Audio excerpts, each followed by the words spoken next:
Olá, galera esperta! Hoje vamos dar continuidade ao estudo do reino Monera. E hoje vamos falar sobre a classificação de Gram, a reprodução e a importância das bactérias dentro com os outros seres vivos. E claro, põe sangue nesse olho e vamos estudar mais sobre esses fascinantes seres na microbiologia. Então, o método de Gram, desenvolvido por Joachim Christian Gram em 1884, onde ele, usando a violeta genciana, ia obter dois tipos de coloração. Violeta classificou Gram positiva e avermelhado Gram negativo. Como é que se dá isso?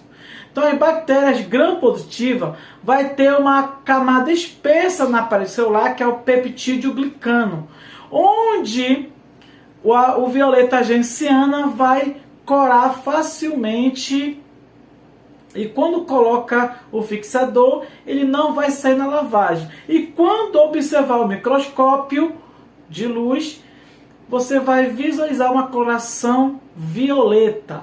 Daí a Gram positiva.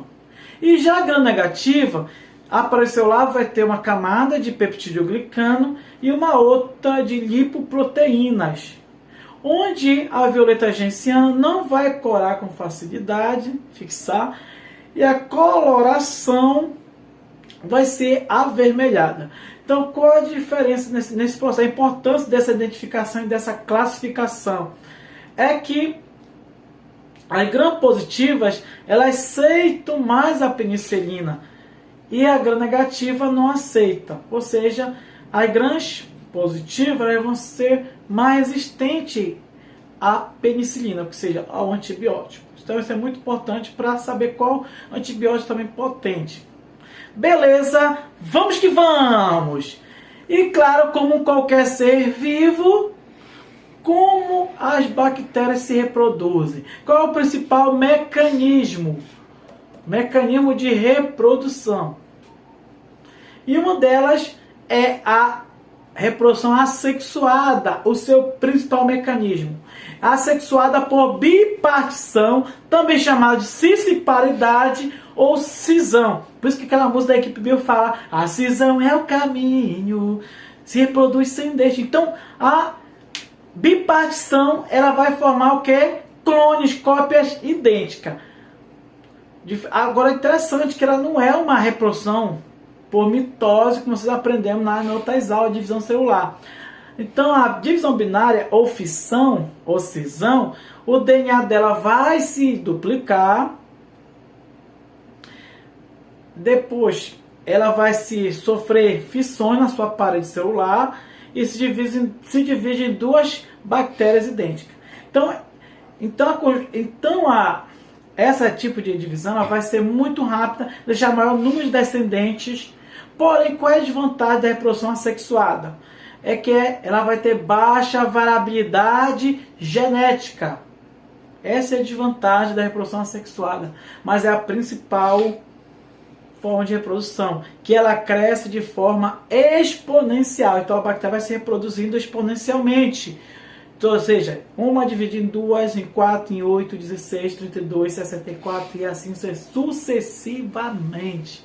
Por isso que ela mina o nosso corpo em todos os lugares.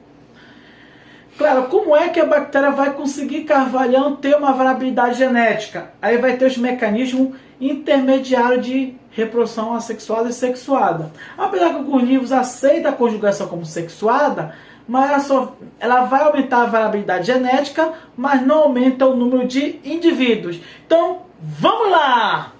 Falando sobre a conjugação, que é um tipo intermediário de aumentar a variabilidade genética, onde uma bactéria, por intermédio, lembra da pig ou fímbrias, ela vai se ligar com uma outra bactéria, que é a receptora. Então vai ter a doadora do material genético e a receptora. É como se fosse o ativo e o passivo, né?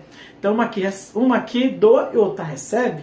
Então, através do pilo sexual, essa bactéria doadora vai fornecer para a receptora um plasmídio. Vamos dizer que essa bactéria receptora não tenha um gene que codifica uma determinada toxina mortal. Então ela vai receber esse plasmídio que produz essa toxina mortal. E com isso, depois que essa bactéria recebeu esse plasmídio, ela será a mesma bactéria? Não. Então quando ela se desliga, o pilo sexual, elas não vão mais ser a mesma. Então lembra, como é que ocorre a conjugação? Elas vão se unir através do pilo sexual e com isso vai formar uma ponte citoplasmática, ou seja, citoplasma único, onde a doadora vai doar o plasmídio para a bactéria receptora. E ela não vai ser mais a mesma pessoa. E com isso, aumentando a variabilidade genética da bactéria receptora. Isso é a conjugação que ocorre pela ponte citoplasmática. Beleza? Vamos que vamos. E temos o mecanismo de transformação. Aí é uma bactéria que andando pelo ambiente, assim dizendo, ela viu os fragmentos de DNA de uma bactéria que acabou morrendo. Ela olhou lá, que beleza, que irado, fragmentos de DNA. Então ela vai o quê? Vai absorver esse fragmento. E esse fragmento vai se juntar com o genoma dela. Vamos dizer que esse fragmento seja uma informação genética para produzir a cápsula. Ela antes não produzia a cápsula. Então, quando ela absorver justamente esse segmento que tem informação para a produção da cápsula, e ela vai começar a sintetizar essa cápsula e se tornar mais resistente. Então ela vai ser a mesma pessoa? Não, vai ser uma outra bactéria. Tcharam, hora de morfar. Então, tem informação, ela absorve o DNA, fragmento de DNA do meio e vai adquirir uma nova característica, com isso aumentando a sua variabilidade genética. Beleza? Vamos que vamos! E vamos lá para a transdução. Então, a transdução é outra forma da bactéria adquirir uma variabilidade genética. Então, aquele bacteriófago que nós vimos em aulas anteriores, que destruiu a bactéria, então ele pode ir dentro da sua cápsula viral, junto com o seu material genético viral, e ele pegou um fragmento de DNA bacteriano. E quando ele for infectar uma outra bactéria, ele vai injetar o DNA bacteriano de uma bactéria para outra. Então isso é chamado de transdução. Então quando a bactéria recebe o material genético através de um vírus, isso é a transdução. E com isso ela adquire uma nova característica. Beleza? Vamos que vamos! E como é que os seres do reino Monera se nutrem? Tem vários modos de nutrição. Entre elas temos alguns são autotróficos, outros heterotróficos. Professor, o que é autotrófico, o que é heterotrófico? Auto quer dizer autossuficiente, trófico alimento. São aqueles que produzem seu próprio alimento, ou através da fotossíntese, ou da quimiossíntese. O que é heterotrófico? São aqueles que não produzem seu próprio alimento. Então, as fotoautotróficas vai produzir seu alimento utilizando a luz como fonte de energia. E como fonte de carbono, o dióxido de carbono ou gás carbônico. Quem são as bactérias que são fotoautotróficas, fazem fotossíntese? Professor, bactéria faz fotossíntese na planta? Sim. Então, são as bactérias sulfobactérias verdes, as púrpuras, as cianobactérias e as proclorófitas. E tem as fotoheterotróficas, que elas vivem na presença da luz, mas elas não produzem seu próprio alimento e vão utilizar compostos orgânicos. E são as bactérias não sulfurosas, as púrpuras e as não sulfurosas verdes. E temos as quimioautotróficas. São aquelas que produzem seu próprio alimento através do processo de quimiossíntese. Então, qual é a fonte de energia que elas vão utilizar para produzir seu alimento?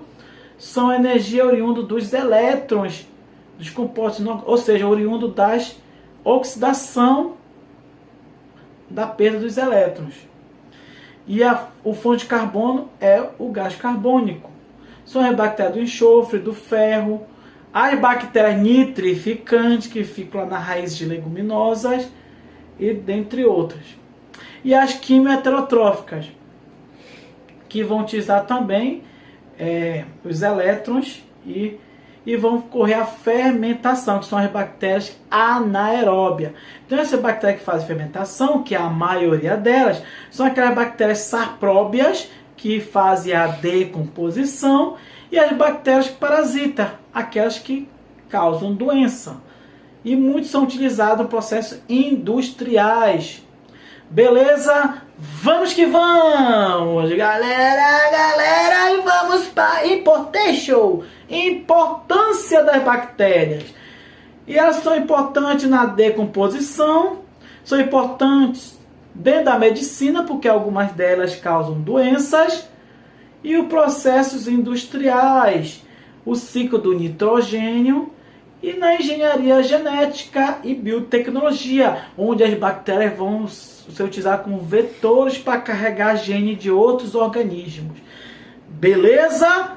Vamos que vamos, falando sobre as bactérias fotoautótrofas, entre elas as cianobactérias. Olha que lindas aí na imagem aparecendo. Essas são as algas cianofíceas, hoje conhecidas como cianobactérias ou algas azuis. Uma coisa importante, aquela história de dizer que a Amazônia é o pulmão do mundo, isso é fake news. Porque a quantidade de oxigênio que a floresta produz, os seres da floresta consomem. Então as cianobactérias fazem parte do fitoplâncton e elas, junto com as demais algas, elas vão eliminar a maior quantidade de oxigênio para a atmosfera. Então, 99% do oxigênio que respiramos vem do fitoplâncton, entre elas as cianobactérias colaboram. E elas vão produzir matéria orgânica, sendo elas são as produtoras da cadeia alimentar aquática. Beleza? Vamos que vamos! Outra importante bactérias são as bactérias decompositoras através da fermentação. Entre elas são importantes na cadeia alimentar, junto com os fungos, porque elas vão fazer a ciclagem da matéria orgânica em inorgânica. Antes era pó e do pó voltará. Então elas que vão fazer a decomposição da matéria morta, os cadáveres, fezes, folhas, entre outros, a transformar tudo isso em mineral, em adubo, que vai ser alimento para o vegetal, para os produtores. Por isso, quando a gente morrer, nós vamos ser comidos 2 vezes, pelas decompositores, as bactérias e fungos, e as plantas. Então é por isso que a matéria é cíclica. Graças às bactérias, a gente não está mandando sobre cadáver, lixo, cocô e tudo mais. Isso é importante. Olha, porque tu compreende que lá vai fazer um adubo orgânico, aí coloca lá folhas secas, coloca fezes de animais, tudo mais. Porque as bactérias estão lá no solo, vão transformar tudo isso em adubo inorgânico, que vai ser alimento para a planta. Não vai muito. Quando teu avô derrubava lá aquela famosa casinha no fundo do quintal, que é a famosa privada. E quando enchia tudo aquilo, teu avô derrubava, colocava lixo ali e depois plantava uma bananeira. E a bananeira crescia bonita, dando um cacho bem bonito. Porque aquele solo está bem adubado. Porque as bactérias, os decompositores gerais, vão transformar aquela matéria orgânica, no caso as fezes, em nutrientes para a planta. Então, quer dizer que a gente vamos comer merda? Não necessariamente. Mas primeiro essas fezes vão o quê? Transformada em um mineral. Então acaba voltando para nós. Isso não muda muito. Quem nunca comeu uma manga do cemitério? Ou que outra fruta? Como é? Quem não comeu, prove lá. A manga é muito mais saborosa, suculenta, docinha. Porque aquele solo lá é muito rico em matéria orgânica. É bem adubado. Porque os cadáveres estão lá, vão ser decompostos e voltar a ser mineral para o solo. E vai ser absorvido. Por isso que a gente vai ser comido 2 vezes. Pelos decompositores e pelas plantas. Então, quando o teu avô foi morto lá e foi enterrado próximo a uma árvore, perto de uma mangueira, lembra que quando tu chupar uma manga, tu pode estar chupando o teu avô, o teu ente querido qualquer. Então essa é a importância de decompositores na natureza. Beleza, vamos que vamos. A outra importância é a de algumas bactérias viverem em associação com outros seres vivos. E na ecologia é o mutualismo, onde ambos se beneficiam, e essa coexistência é obrigatória. Isso acontece com as bactérias, os nódulos de bactérias com raízes leguminosas, as bacteriorrizas, bactérias com raízes. Essa leguminosa que é o feijão, a ingá, a ervilha, a soja. Então essas bactérias, através do processo de quimiossíntese, elas vão ajudar a fixar o nitrogênio, o gás nitrogênio que está na atmosfera, e transformar ela em amônia lá no solo. Ou seja, vai fixar o nitrogênio no solo. Isso é muito importante para o processo de fertilização. Porque o teu avô, lá no interior, ele vai cultivar o feijão, que é uma leguminosa, com o milho, que não é. Porque justamente o feijão vai ajudar a fixar o nitrogênio para o solo. E com isso ele evita gastar dinheiro com adubo, com nitrogênio, ou seja, inorgânico. Tipo, ele vai comprar já pronto o nitrato. Assim não, ele vai economizar dinheiro. Então isso é muito importante. Outra é a bactéria que vive no estômago do boi. Lembra o bucho? O bucho faz parte do estômago do boi. Então, quando o boi come o capim, vocês lembram que os animais não produzem enzimas para quebrar a celulose. Então, essa colônia de bactérias vive, né, numa das cavidades do estômago do boi. Então, quando o boi come o capim, você vai deglutir, engolir, as bactérias vão fermentar. E nessa fermentação vai ocorrer a digestão da celulose.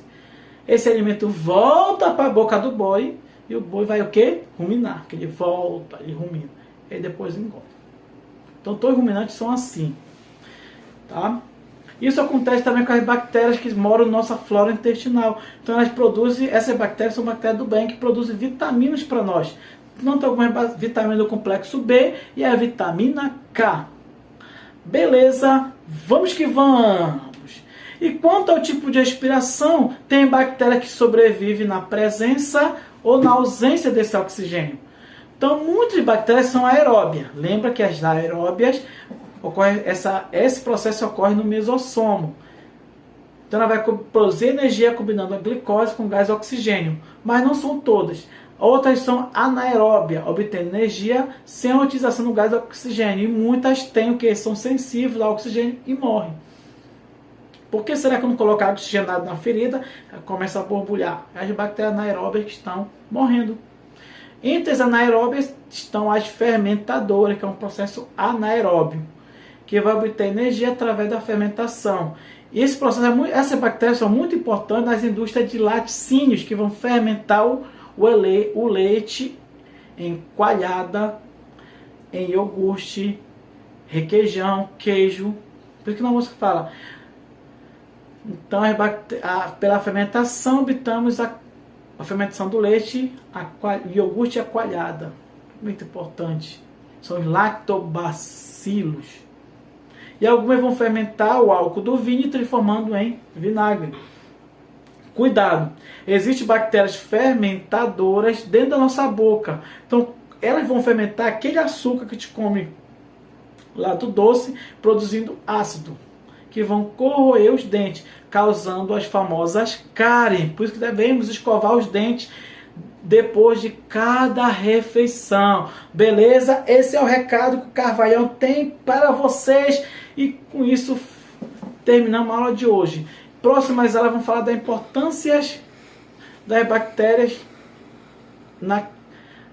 causando doenças, as bacterioses. Nunca se esqueça de revisar essa aula, de você fazer pergunta lá nos comentários e, claro, não esqueça de dar seu like para que o YouTube recomende nossos vídeos para outras pessoas, outros alunos.